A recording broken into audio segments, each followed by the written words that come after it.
आज हम लोग बात कर रहे हैं कि बोर्ड में हम लोग फिजिक्स में मार्क्स ज़्यादा कैसे लाएं, इसी टॉपिक पे बात कर रहे हैं। तो सबसे पहले कोई भी बच्चा यदि 10th पास करता है तो शुरू में 10th पास करने के साथ रिजल्ट आने के साथ वह यदि साइंस स्ट्रीम सिलेक्ट कर रहा है तो मैथ्स वाले जनरली क्या सोचते हैं कि हमको जाना है टॉप आईआईटीज में, ठीक है। और जो बायो स्ट्रीम के होते हैं वह सोचते हैं क्या, हमको एम्स जाना है। जब 6 महीना बीतेगा तो इस बेचारे की दुर्गति मैक्सिमम का, सारे काम नहीं बोल रहे हैं लेकिन मैक्सिमम का दुर्गति खिसक के आ जाता है कहाँ, आफ्टर 6 मंथ्स कि कोई भी एनआईटीज मिल जाए। और यह बेचारा खिसक के आता है कि हमको कोई भी गवर्नमेंट मेडिकल कॉलेज मिल जाए, ठीक है। यह बेचारा यहाँ तक पहुँचता है। फिर जब 6 महीना बीतेगा तो उसके 6 महीना के बाद मैक्सिमम का यही कहानी होता है कि हे भगवान किसी तरह से हमको अच्छे से बोर्ड्स पास करा दो। यह मैक्सिमम बच्चे का कहानी है कि फाइनली 10th पास करेंगे तो 10th पास करने के बाद यदि साइंस स्ट्रीम है तो यही दोनों है। यह बेचारा यह सोचता है 6 महीना के बाद यहाँ पे गिरेगा और आफ्टर 6 मंथ्स वह पहुंचेगा कहाँ, हे भगवान किसी तरह बोर्ड पास करा दो, चाहे मैथ्स स्ट्रीम का हो या बायो स्ट्रीम का हो। तो फाइनली बात आके अटक जाती है कहाँ, बोर्ड्स पे। तो इस बोर्ड्स में भी यदि अच्छा मार्क्स नहीं आए तो फिर कोई फायदा नहीं है, ठीक। तो इसीलिए इस बोर्ड्स में हमको किसी तरह से अच्छा मार्क्स चाहिए। इसी के लिए फिजिक्स विषय में 12th में ज़्यादा से ज़्यादा हम कैसे स्कोर करें, इसी टॉपिक पे बात कर रहे हैं।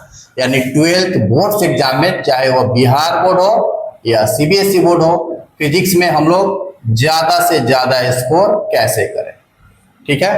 तो सबसे पहले हम सिलेबस देखते हैं कि हमारा सिलेबस है क्या। तो देखिए हम यहाँ पे सिलेबस लिख रहे हैं। क्या होता है, पहला इलेक्ट्रोस्टैटिक्स, सेकेंड क्या पढ़ना है, करंट इलेक्ट्रिसिटी, यही पढ़ना है।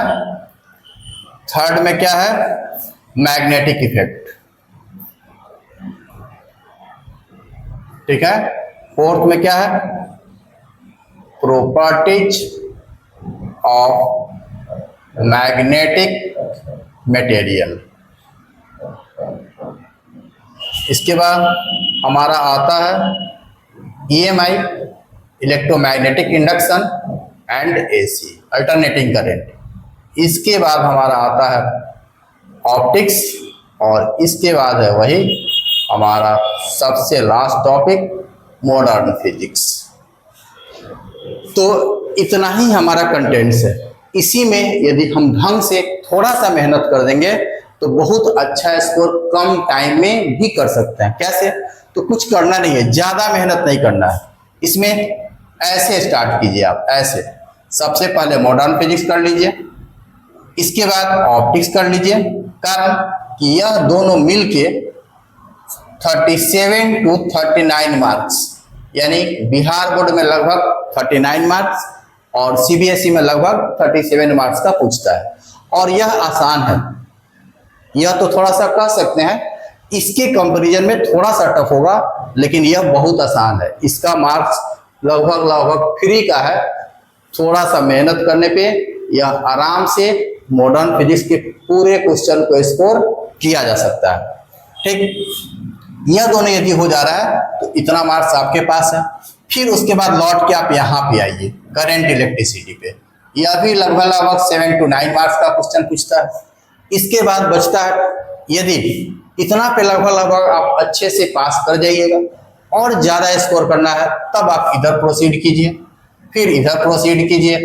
और यह छोटा सा चैप्टर है एकदम, इस चैप्टर को भी आराम से किया जा सकता है, ठीक। और लास्टली आप इसमें फोकस कीजिए। इसमें कुछ टॉपिक है जो इंपॉर्टेंट है, जैसे ईएमआई में फैराडे लॉ पढ़ लेना है, सीबीएसई बोर्ड के लिए एसी जनरेटर पढ़ लेना है, थोड़ा सा ध्यान देंगे म्यूचुअल इंडक्टेंस, एसी में भी फेजर डायग्राम, फिर इसके बाद फेजर डायग्राम से एलसीआर सर्किट में करंट ट्रांसफार्मर, यही सब कुछ इंपॉर्टेंट टॉपिक है। यदि कर लिया जाए तो आराम से हम अच्छा से स्कोर कर लेंगे।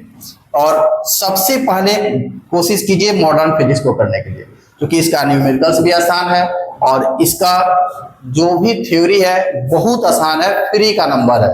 तो मेरा अपना मानना है कि पहले यह कीजिए, और इस चैप्टर से जब भी पूछता है तो जनरली एक डेरिवेशन रहता ही रहता है। एक डेरिवेशन का अर्थ है लगभग 5 मार्क्स का क्वेश्चन, एटलीस्ट एक रहेगा ही रहेगा।